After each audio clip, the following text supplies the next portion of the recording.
आपको इस देश की 138 करोड़ जनता दिखाई ही नहीं दे रही है। हम दो और हमारे दो पे ही अटके पड़े हैं। सरकार तो हम दो और हमारे दो पे काम कर ही रही है, सारी चीज़ें बेच दी और आने दीजिए समय, ये तो ज़मीन बेचने के बाद हमारा हाड़ मांस भी बेच देंगे। देश भर में लगातार बढ़ रहे पेट्रोल की कीमतों के बाद हमने आज कई लोगों से जानने की कोशिश की, कई लोगों से उनके रिएक्शन जाने। आज इस क्रम में हमारे साथ कांग्रेस नेता अरुण त्रिपाठी जी हैं। हम इनसे जानना चाहेंगे कि क्या कहना है इनका। सर, क्या कहना चाहिए आप? देखिए, जिस प्रकार से पेट्रोल का दाम दिनों दिन बढ़ रहा है, ये दिखाता है कि सरकार जो है वो ये देश चलाने में असमर्थ हो चुकी है। यही सरकार और यही देश के प्रधानमंत्री जब 2014 में गुजरात के मुख्यमंत्री थे और प्रधानमंत्री की तरफ अग्रसर थे, तब कहते क्या थे, इनका नारा क्या था? बहुत हुई महंगाई की मार, अब की बार मोदी सरकार। क्या मोदी जी को देश ने इसीलिए चुना था?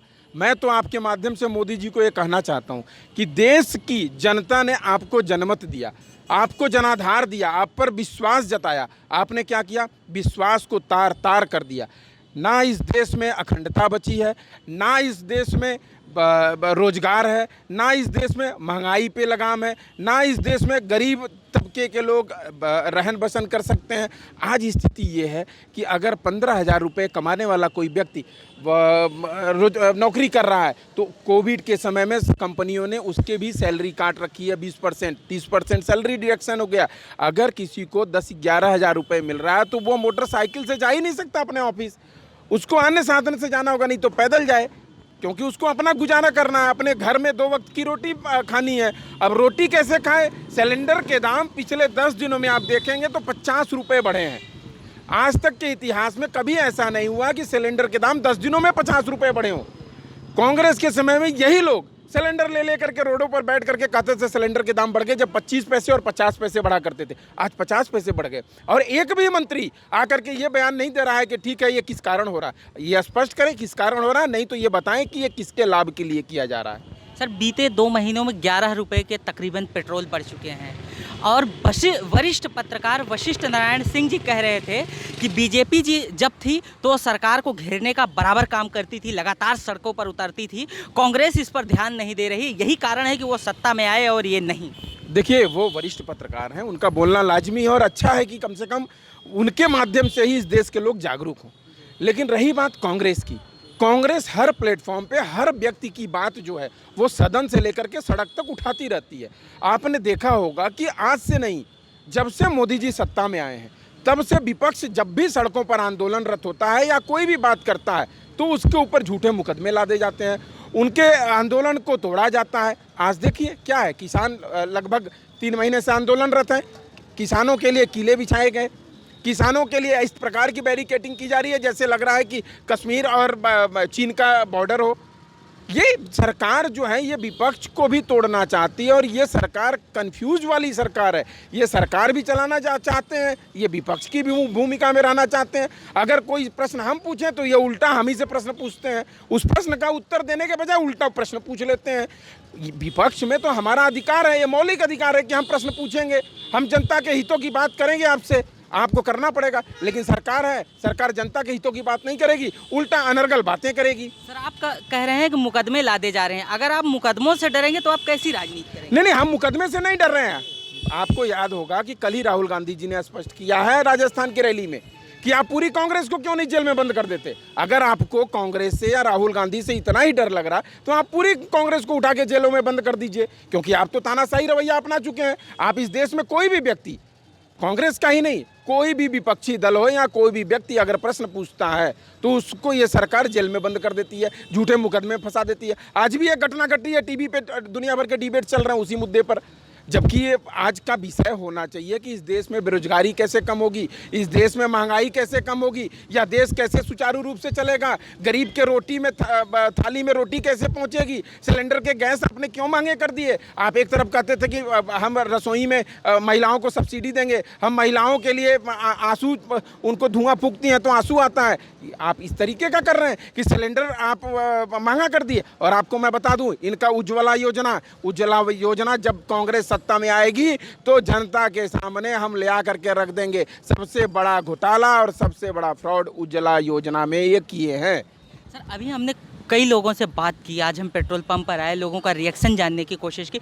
उन्होंने कहा कि देश के विकास के लिए हो रहा है। तो अभी तक आप यह बात समझाने में असफल रहे कि देश के विकास में पेट्रोल के दामों में वृद्धि सहायक हो रही है। देखिए ऐसा है कि इतना नहीं समझा पाए। ऐसा है कि जो झूठ का लेयर होता है ना वो धीरे धीरे हटता है, अचानक नहीं हटाया जा सकता। ये बुखार है। और जनता अगर ये कह रही है विकास के लिए हो रहा है, तो ये जनता पूछती क्यों नहीं है कि कौन सा विकास हो रहा है? आप बताइए कौन सा विकास हुआ? मुझे तो नहीं दिख रहा है। या कोई भी व्यक्ति बता दे कि कौन सा विकास हो गया। क्या इस देश में खाना सस्ता हो गया? क्या रोजगार लोगों को मिल गया? क्या बहुत बड़ा बड़ा मिल फैक्ट्री लगा दिए? आप सारी सरकारी कंपनियों को बेच करके और अपना नुकसान जो है भरपाई कर रहे हैं और कर रहे हैं विकास हो गया। ये किस प्रकार का विकास? सर, कई लोगों ने यह भी कहा कि बढ़ तो रहे हैं, सड़क पर चलना मजबूरी है और अपने काम करना भी ज़रूरी है, लेकिन हम इसमें कर क्या सकते हैं? हमारे कहने से क्या होगा? वो तो बढ़ रहे हैं तो खरीदना तो पड़ेगा ही, क्योंकि हमें चलना है। नहीं, देखिए सही बात है, बढ़ रहे हैं तो खरीदना तो पड़ेगा, लेकिन ये सरकार तो बताएगी ना कि जब क्रूड ऑयल सस्ता है तो पेट्रोल जनता को महंगा क्यों दिया जा रहा है। आपको ज्ञात होगा 50 रुपये जब पेट्रोल का दाम था तो यूपीए सरकार में कच्चे तेल का, तब 65 रुपये में केंद्र सरकार यूपीए की देती थी। उस समय भी यही भारतीय जनता पार्टी विपक्ष में थी और सवाल खड़े करती थी कि इतने महंगे क्यों हैं। आज सरकार से ये कोई नहीं पूछ रहा कि जब 25 रुपये लीटर कच्चा तेल हो गया है तो 100 रुपये पेट्रोल क्यों बिक रहा है। ये तो कोई पूछे। बीच का जो मुनाफा है ये कौन खा रहा है, कौन सी भरपाई की जा रही है? सरकार तो सारी सरकारी कंपनियों को बेच करके सरकारी धन का वो कर रही है कि भाई हम तो नुकसान में, सरकारी कंपनी बेच देंगे, सरकार फायदे में आएगी। लेकिन ये स्पष्ट नहीं कर रहे हैं कि पेट्रोल अगर बीच में 75 रुपये का जो मार्जिन है वो कौन खा रहा है, ये तो बता दें। सर, लोग कह रहे हैं कि देश कोरोना काल से गुजर रहा है और देश चलाने के लिए पैसों की ज़रूरत है, तो इस दरमियान जिस तरह से सरकार कर रही है वो ज़्यादा लेने के बजाय औसतन कम भरपाई कर रही है। देखिए ऐसा है कि ये लोग नहीं कह रहे हैं, ये भारतीय जनता पार्टी के लोग कह रहे हैं, भारत के लोग नहीं कह रहे हैं। भारत के लोग आप बता दीजिए कि जिस देश में सिम कार्ड अगर फ्री में मिल रहा हो तो लाइन लगा देते हैं, उस देश में 100 रुपये पेट्रोल लेने के बाद भी लोग कहेंगे कि नहीं भैया विकास हो रहा है। ये तो अनर्गल की बातें हैं, लोग नहीं कह रहे हैं, कोई देश का व्यक्ति नहीं कह रहा है, ये भारतीय जनता पार्टी के लोगों का प्रायोजित है। आप बताइए कि अगर कोई गैस सिलेंडर बढ़ा रहे हैं तो गैस सिलेंडर बढ़ाने पर किसका फ़ायदा हो रहा है? क्या देश के जनता का फ़ायदा हो रहा है? महिलाओं का फ़ायदा हो रहा है? यही महिलाएं 50 रुपये बचा के रखती थी कि चलो मुझे काम आएगा, हर महीने वो गुल्लक। अब 50 रुपये सिलेंडर 10 दिन में महंगा कर दिया आप, और उसका जवाब नहीं दे रहे हैं। राजस्थान के श्रीगंगानगर में 103 रुपये प्रति लीटर तेल हो गया है, और मध्य प्रदेश में 2 डिजिट के उस टैंक का मॉड्यूल था, पैमाना था, उसके मॉड्यूल पे वो 3 डिजिट फिट नहीं बैठी। इस वजह से पेट्रोल देने के लिए रोकना पड़ा लोगों को। क्या कहना चाहेंगे? देखिए बिल्कुल, और ये गंगानगर का जो खबर है ये आज से नहीं, 8 दिनों से वहाँ 103 रुपये लीटर पेट्रोल बिक रहा। लेकिन ये आम जनमानस के ऊपर बोझ है। आपको सत्ता में लाया गया था आम जनमानस का बोझ उतारने के लिए। आप वही, राहुल जी ने बिल्कुल सही कहा, हम दो हमारे दो, उसके अलावा आपको तीसरा कोई दिख ही नहीं रहा है। आपको इस देश की 138 करोड़ जनता दिखाई ही नहीं दे रही है। हम दो और हमारे दो पे ही अटके पड़े हैं। हम दो हमारे दो, बाकी सरकार में मंत्री कोई मंत्री नहीं है, कोई मंत्री जवाब नहीं देता। आप कोई भी बात करिएगा भारतीय जनता पार्टी या सरकार से तो कहेंगे आप मोदी पे निशाना साध रहे हैं। अरे भाई मोदी पे क्यों? तो देश के प्रधानमंत्री हैं, हमारा अधिकार है हम अपने देश के प्रधानमंत्री से सवाल पूछेंगे। वो मेरे भी प्रधानमंत्री हैं, हमारा अधिकार है सवाल पूछना। अब भाई आपको लगता है कि हम उनको निशाना बना रहे हैं, हम उनको निशाना बना सकते हैं? हम तो आम नागरिक हैं, वो देश के सर्वा मालिक है, हम उनको निशाना बना सकते हैं? लेकिन ये देखिए, ये एक मानसिकता है और ये देश की जनता भली बात समझ रही है। आज आप देख रहे होंगे कि किसान पंचायत जगह जगह पर कांग्रेस पार्टी कर रही है। ये जो किसान पंचायत हो रहा है ये इसका परिणाम है कि सरकार से लोगों का विश्वास उठ चुका है। इसी वजह से कांग्रेस पार्टी के किसान पंचायत में लाखों की भीड़ आ रही है। आज तो बिजनौर में प्रियंका गांधी ने भी कह दिया कि हम तीनों किसान बिल वापस कर देंगे, हमारी सरकार आएगी। बिल्कुल, ये तो तय है। ये जो भी काले कानून इन्होंने लाए हैं, पहली बात कांग्रेस सत्ता में जैसे ही आएगी ये वापसी होगी, नहीं तो खुद मोदी जी इसको वापस ले लें, क्योंकि हम उद्योगपतियों का घर अपना खेत रेहन नहीं रखेंगे। सरकार कह रही है कि लगातार किसानों को गुमराह किया जा रहा है, क्या ये कहाँ तक सही है? आप लोग ऐसा तो नहीं कि उनको डिमोटिवेट कर? देखिए, सरकार को या तो समझ में नहीं आ रही है, जब सदन में हमारे नेता श्री राहुल गांधी जी खड़े होकर के कंटेंट और इंटेंट दोनों की बात उनको समझा दिए कि इंटेंट किसका है और कंटेंट क्या है किसी कृषि बिल का, उसके बाद भी उनको नहीं समझ में आ रहा है, तो कम से कम एक ट्रांसलेटर रख लें अगर नहीं समझ में आ रहा है, या कोई बुद्धिजीवी हायर कर लें कि भाई बता दो कि राहुल जी ने क्या बोल दिया। वो स्पष्ट तो कर दिया कि कृषि कानून क्यों नुकसानदायक है। अगर उनके पास कोई थ्योरी है तो भाई फायदे भी बता दें कि ये इसलिए फायदेमंद है। सर, अगर वरिष्ठ पत्रकार वशिष्ठ नारायण सिंह जी की बात अगर हम माने तो वो कह रहे हैं कि जिस तरह से बीजेपी काउंटर बैक करती थी उस तरह से कांग्रेस नहीं कर पा रही है, वो लगातार सड़क पे नहीं आ रहे हैं, वो अपनी बात नहीं पहुंचा रहे। क्या आप मानते हैं कि आप अपनी बात रखने से पीछे चूक गए हैं? देखिए ऐसा नहीं, ऐसा है कि जब सरकार आपको ज्ञात होगा कि इस देश में बड़े बड़े मीडिया हाउसेस को जो कि पत्रकारिता की कसम खाते थे, आज वो ब्रोकर हाउस हो चुके हैं। आज उन पे लोग विश्वास करना भूल गए हैं, आप लोगों पे विश्वास कर रहे हैं, लेकिन जो 500-500 करोड़ रुपए से कंपनी बनी हुई न्यूज़ चैनल है उन पे विश्वास नहीं करते लोग। वहाँ पर आए दिन आप देखेंगे झूठे और एजेंडे चलाए जाते हैं, सरकार के फेवर के एजेंडे चलाए जाते हैं। इस देश का चौथा स्तंभ लोकतंत्र का इसीलिए मीडिया को कहा जाता था कि अगर विपक्ष अपनी बात नहीं कह पा रही है तो मीडिया निष्पक्षता से सरकार से सवाल करती थी। आज जब मीडिया ही सरकार के पास जाकर के नतमस्तक हो गई है तो विपक्ष चिल्ला करके भी क्या करेगा? कौन से टीवी चैनल पे चलाएंगे? आप चल ही नहीं रहा किसी टीवी चैनल पे। जो आप बात कह रहे हैं, अगर सरकार की पक्षकारी करने की बात मानी जाए तो विपक्ष की भी पक्षकारी करने के लिए तमाम ऐसे लोग हैं जो एक तरफा बात कर रहे हैं। तो क्या ये मान लिया जाए या मानना ज़रूरी हो जाएगा कि आप अभी इसको क्लियर कर देंगे कि अब राजनीतिक दलों का मीडिया के साथ भी गठबंधन होना जरूरी है? नहीं। देखिए मैं तो आपसे ये कह ही नहीं रहा, और मैं आपका साधुवाद करता हूँ कि कम से कम आप ऐसे तीखे मुद्दे पर, जनहित के मुद्दे पर डिबेट करते हैं, आप चर्चा करते हैं। पहली बात आप मुझे बताइए कि जब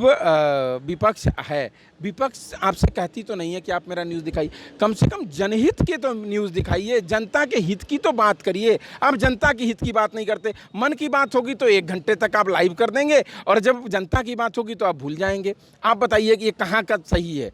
आप जनता के हित में आज बताइए कि कौन सा ऐसा बड़ा चैनल है जो कि जनता से घूम करके ये पूछ के आया कि पेट्रोल का जो 100 रुपये दाम बढ़ा है ये सही है या गलत है? किसी ने बता दीजिए। आज सुबह से आप टीवी चैनल उठा करके देख लीजिए, कोई चैनल ऐसा नहीं है जो ज़मीन पर पत्रकारिता कर रहा है। सब एसी रूम में बैठ करके और एजेंडे पर पत्रकारिता कर रहे हैं। ये इससे दुख होता है, क्योंकि आप लोग जब नहीं संभालेंगे तो कैसे होगा इस देश का उत्थान? सर, तो ये जो असमंजस रहता है एक पत्रकार में, या एक ऐसे क्या कहते हैं, एक ऐसे सार्वभौमिक स्तर पर सबकी बात रखने वाले के प्रति लोग निष्पक्ष भावना से देखते हैं, अब कहीं ना कहीं वो उसकी आड़ में कुछ और कर जाता है। तो इसके लिए पारदर्शिता की अगर बात माने तो क्या मीडिया संस्थानों के साथ भी गठबंधन होना जरूरी है? नहीं, देखिए मैं इससे बिल्कुल सिरे से नकारता हूँ। गठबंधन की ज़रूरत नहीं है। नहीं, सुनिए, गठबंधन की ज़रूरत नहीं है।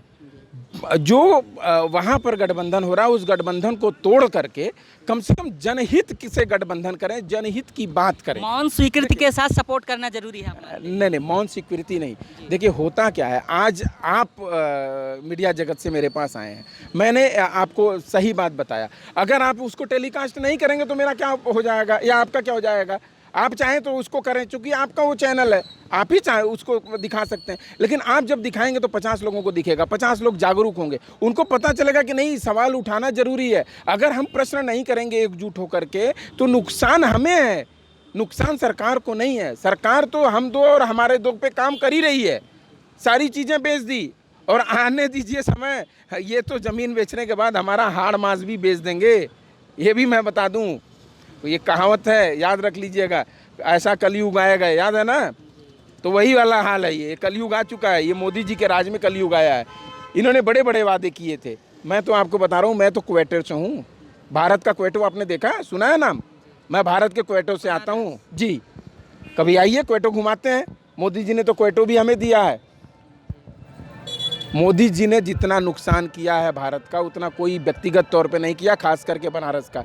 जिस विश्वनाथ कॉरिडोर पे हम लोग पैदल बिना चप्पल के दर्शन करने जाते थे, आज वहाँ पर मोदी जी की गाड़ियाँ खड़ी होती हैं, काफिला लगता है। वहाँ पर गाड़ियों की अनुमति नहीं थी। गंगा जी से स्नान करके लोग लोटे में जल लेकर के विश्वनाथ मंदिर जाया करते थे, आज मोदी जी गाड़ी से वहाँ पर पहुँचते हैं। यही सब है, ये दुख होता है। तो आप अभी भी यह मानने के लिए तैयार नहीं हैं कि आप अपनी बात पहुंचाने में कहीं ना कहीं असफल रहे? नहीं, हम असफल नहीं है। हम अकेला भी सुनी नहीं जा रही आपकी। हम अकेला भी सरकार से सवाल करते रहेंगे। कांग्रेस पार्टी का हर एक कार्यकर्ता कांग्रेस पार्टी से सवाल कर रहा है। आप देखिए, हर प्रत्येक दिन कांग्रेस पार्टी का कहीं ना कहीं सभाएं हो रही हैं, कहीं ना कहीं रैलियां हो रही हैं, कहीं ना कहीं जनसंपर्क हो रहा है। और इसीलिए हो रहा है क्योंकि इस देश को बचाना है, जिस देश को गांधी परिवार ने अपने खून से सींचा है, 2-2 बलिदान दिए हैं। उस देश को बचाने के लिए अगर हम लोगों की जान भी चली जाए तो कम नहीं होगा। इस देश को बचाना है, अपने आप को नहीं। सर, आप मेरे साथ जुड़े, आपने अपना समय निकाला, हमारे साथ बातचीत की, आपका बहुत बहुत धन्यवाद। Thank you. ये कांग्रेस के नेता अरुण त्रिपाठी थे, जिनसे हमने बात की, हर मुद्दे पर इनकी राय जानने की कोशिश की। ये पुरजोर तरीके से अपनी बात तो रखते नज़र आए, लेकिन कहीं ना कहीं मुझे भी यही लगता है कि ये लोग अपनी बात जनता तक कन्वे कर पाने में पूरी तरह से सफल नहीं हुए।